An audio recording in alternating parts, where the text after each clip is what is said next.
Welcome back to Q-Dads. I'm Steve, and the penultimate episode of Constellation has hit us, like Valia hitting the ISS, bringing along a whole host of confusion and mind-boggling experiences.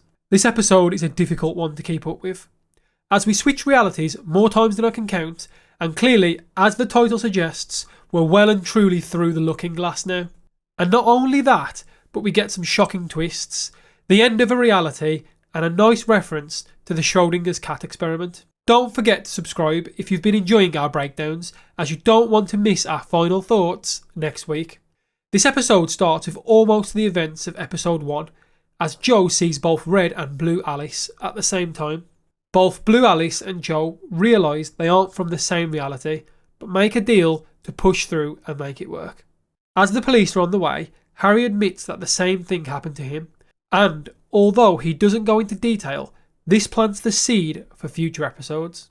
Now, at this point is where Jo starts to look for her own Alice, and the realities change like the weather. I did question here if Red Alice had moved to a third reality as she enters the empty cabin, but actually, I think in this episode we see more of that liminal space between realities than we've ever seen before, which I believe is this cabin, as it feels like it's a mix of both realities, partly destroyed from the events of a future fire. Before this episode, it was relatively simple to track the painting, signifying the change of reality, but in this episode, we do see multiple paintings in one scene, which adds to the overall confusion around the realities. And, on top of that, we see a fourth painting of an angel. And at that moment, it hit me. Both sets of paintings have always existed. This is further backed up in episode 1. When Jo and Alice enter the cabin and look at the original picture in the cabin with the angel on the stretcher, Alice asks for a story, and in a quick 1 second and you'll miss it, we actually get a glimpse of the changeling in the kitchen picture. And seeing as the fourth picture we see is the angel in the kitchen, it does lead me to believe that both sets have always existed, and this was merely the producer's way of showing us that realities have swapped, or that we're in the liminal space. As, interestingly, late in the episode, when the cabin is burning, we do get a nice shot of the middle of the picture burning. Now, I'm not quite sure why this happens, as it's clear the paintings all exist.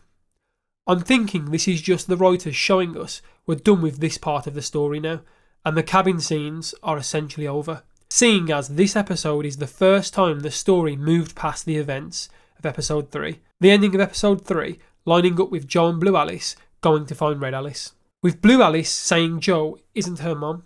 Now here we have both of them outside looking for each other, and end with both Alices heading back to their respective cabins. Again, they all think there is an alternative cabin, but I think they're just getting lost in the snow and heading back to their own cabin. They both hide in a cupboard, which I believe leads them into the liminal space between realities where both exist at the same time. This is because although we get the bombshell of both Alices being able to talk to each other, we see later on when the fire happens, they never leave their reality, they just believe they're somewhere else, when in fact they are both in their own cabins, but as they step into this space between realities, they are unaware of the world moving around them. At this point, both Magnus and Jo are looking for their Alice. Weirdly, both find their cabins are empty, with just the Fisher-Price recorder left in the cupboard. Jo leaves her cabin. The lack of consideration for leaving a lit candle comes into effect as the wind knocks it over and we get a fire. Now, after a moment and more reckless driving on the lake, Jo learns that the other version of her is dead.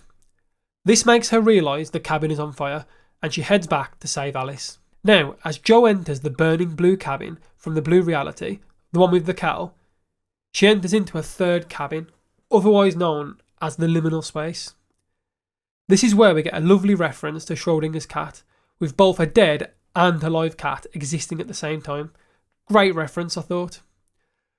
Jo also seems like she's in a separate cabin, but is in fact still in the burning blue cabin, as shown moments later when she talks to her own Alice and sees her through the mirror.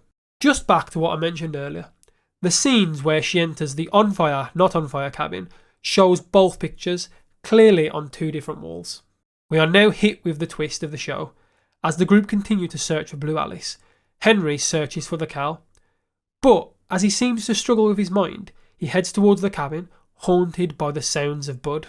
He opens the door in some trance as both his and Bud's reality seem to collide, and it was actually Henry that shot Paul, not Bud. Or it was Bud that shot Paul, but at the same time as they actually cross realities and end up in their own original worlds. The fact they can travel back to their own realities is mind-boggling.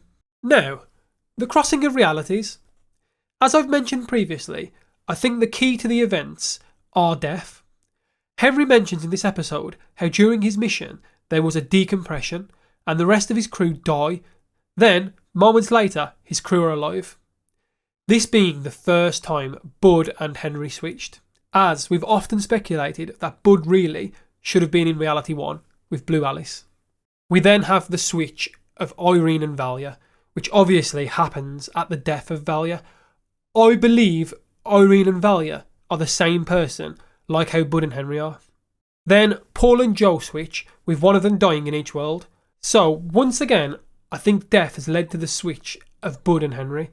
Now, you might be asking how? Because Paul is still alive at the point they switch. Well, I think this relates to Blue Alice, as later Joe has to resuscitate her. I think she's technically dead at this point, or in fact, both dead and alive, and due to this action, Bud was able to swap with Henry, as when Joe hands Alice to Bud, she already looks passed out. We then see Joe talk to her own Alice, who, following on from the point I just said, says she thinks Blue Alice is dead. Joe tells Red Alice to go back to her dad, so she can save Blue Alice. This happens and Magnus actually sees Joe too. Again, only because of a current death happening. Is this what causes the quantum superposition to be in the state of unobserved? I think that makes sense. I did have a quick Google and I kind of get the very basic parts of it. So I'm wondering if Henry and Bud will realise this in the next episode, or maybe even Joe and Paul will find a way. We end the episode on Blue Alice in hospital, having the dream about Valia, as the cosmonaut seems to want to take Alice to go and see her mom. Now I say dream, but I think once again, Alice is in the liminal space. Is Valia a representation of the angel of death? And was she trying to take Alice to the other side? Was Alice still at this point in an unobserved state, as she had not fully regained consciousness? Now, overall, the episode was fantastic, and such a great penultimate episode too. But there are some key talking points here. The first one being that Henry and Bud have switched places. Now, as I've already mentioned, I have a theory as to how they switch places, but the bigger question now is, what are Bud's next plans? As, when it comes to the Cal, I'm not sure if it was just me, but it did look like he knew what it was too. As Ben speculated before, could the Cal have originally been Bud's work? Do you agree with my theory on how they're able to switch realities? Do you think Blue Alice caused these events to happen? What is more interesting about reality switching is, what does this mean for Joe in the future? Until now, we've only speculated Bud and Henry switched, as in all other instances, one of them is dead in each reality. If Joe was somehow to switch back to reality 2 with Red Alice, would she take on the state of Joe in that reality, basically dead and on the ISS? Or would she then be alive again, but on the ISS? Now, while we're talking about the ISS, we've still yet to find out who pressed the button. We've had a few people say it's Joe, as she's in an unobserved state up there. Ben said maybe it's future Alice too.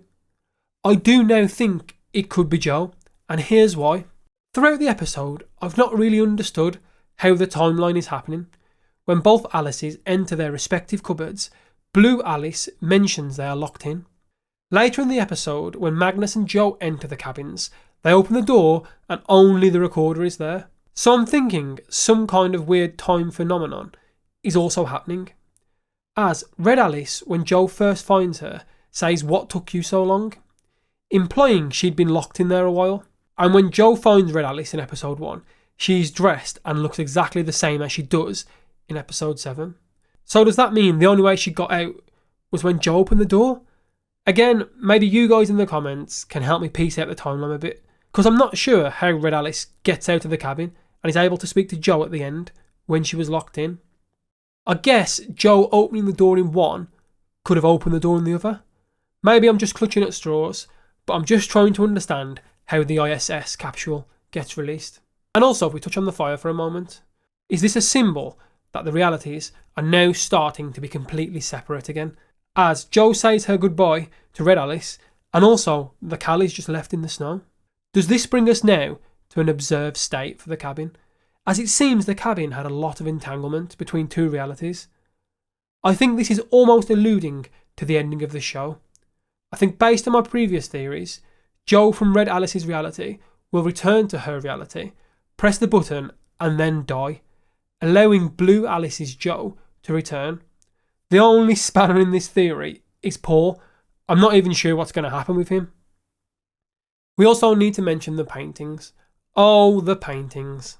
I was royally confused in this episode, as there were moments where I thought Magnus had different paintings to the previous episode, but I think this is just as simple as multiple paintings in each cabin.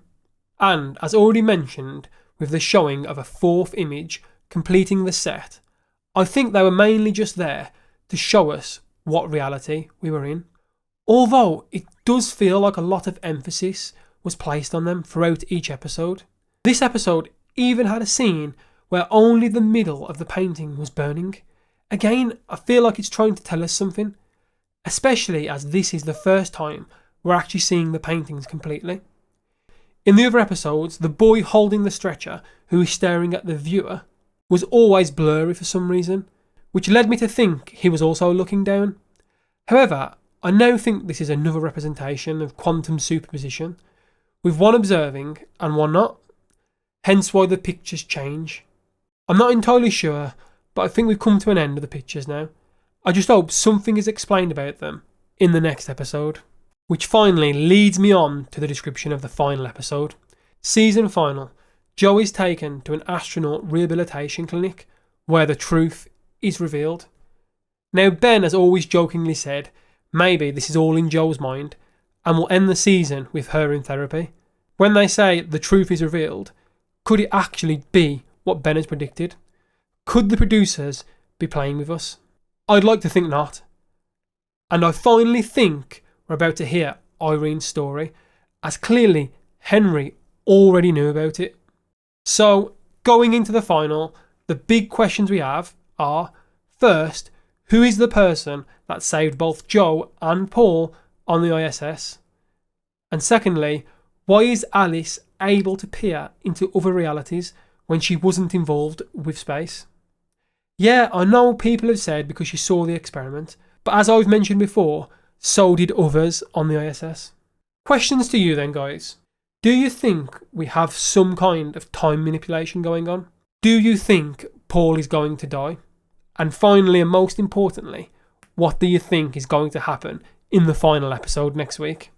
Please let us know in the comments, as we love to read your answers. Right, thank you once again for watching. Please like and subscribe as it helps us to grow.